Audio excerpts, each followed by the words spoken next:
Inilah Injil suci menurut Santo Markus. Dimuliakanlah. Beberapa waktu sesudah mengusir para pedagang dari halaman Bait Allah, Yesus dan murid-muridnya tiba kembali di Yerusalem. Ketika Yesus sedang berjalan-jalan di halaman Bait Allah, datanglah kepadanya imam-imam kepala, ahli-ahli Taurat dan kaum tua-tua.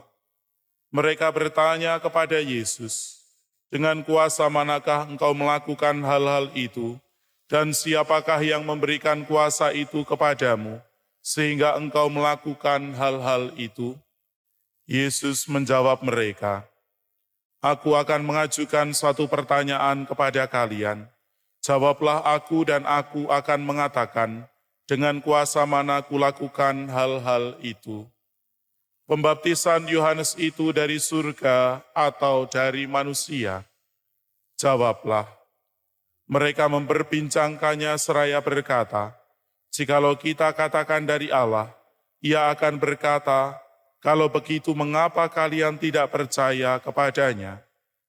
Tetapi masakan kita katakan dari manusia? Sebab mereka takut kepada orang banyak, karena semua orang menganggap bahwa Yohanes betul-betul seorang nabi." Maka mereka menjawab kepada Yesus, "Kami tidak tahu."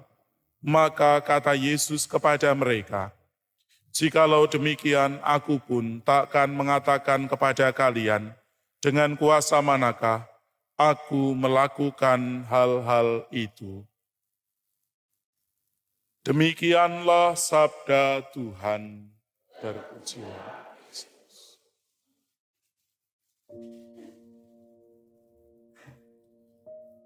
Para saudara dan saudariku yang terkasih dalam Tuhan, perayaan Ekaristi pagi hari ini selain menjadi peringatan martir Justinus, tetapi juga bagi kita bangsa Indonesia menjadi saat-saat kelahiran Pancasila.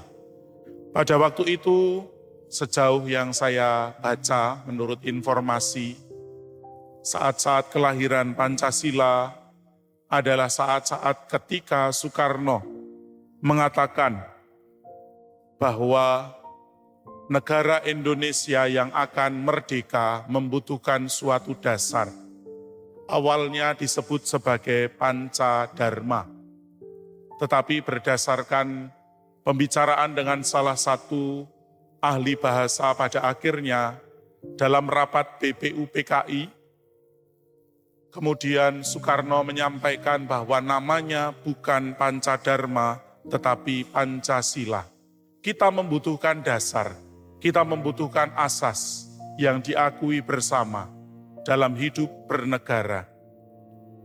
Dan barangkali setelah kita menyaksikan atau rasakan situasi yang terjadi akhir-akhir ini, barangkali ada usaha untuk melaksanakan Pancasila, tetapi juga tidak jarang justru ada usaha untuk menggantikan Pancasila.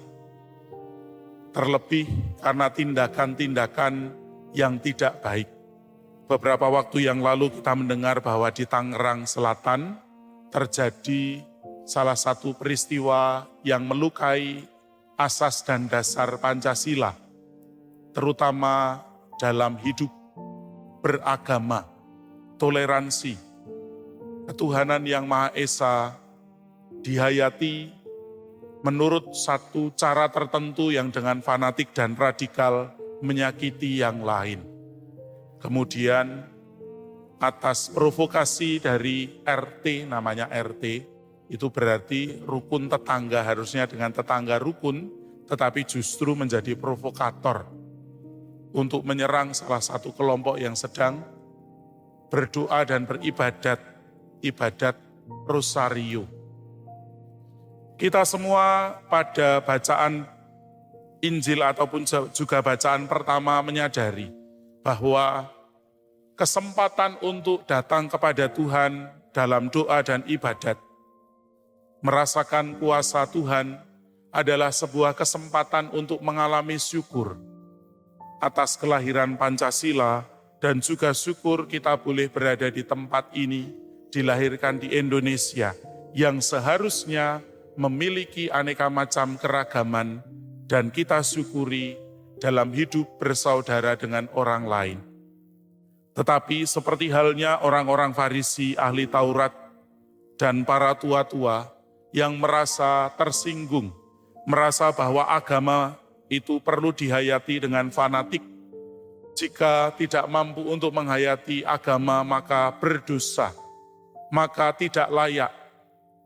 Dan lalu bertanya kepada Yesus, dari kuasa manakah engkau melakukan segala sesuatu itu? Ini menjadi gambaran dari orang-orang yang mendaku kebenaran ataupun juga Tuhan menjadi milik mereka. Tuhan tidak menghendaki kita semua menjadi orang-orang fanatik, orang-orang yang radikal. Tetapi kita diajak, diundang untuk menjadi seperti Justinus. Menjadi orang yang terbuka, terutama dalam pengajaran, dalam usaha untuk mewarta. Tetapi juga kita mempunyai keberanian, tidak takut untuk rela berkorban. Marilah kita merenungkan sabda Tuhan ini. Marilah kita syukuri anugerah kebersamaan di bangsa dan negara kita. Mari kita hening sejenak.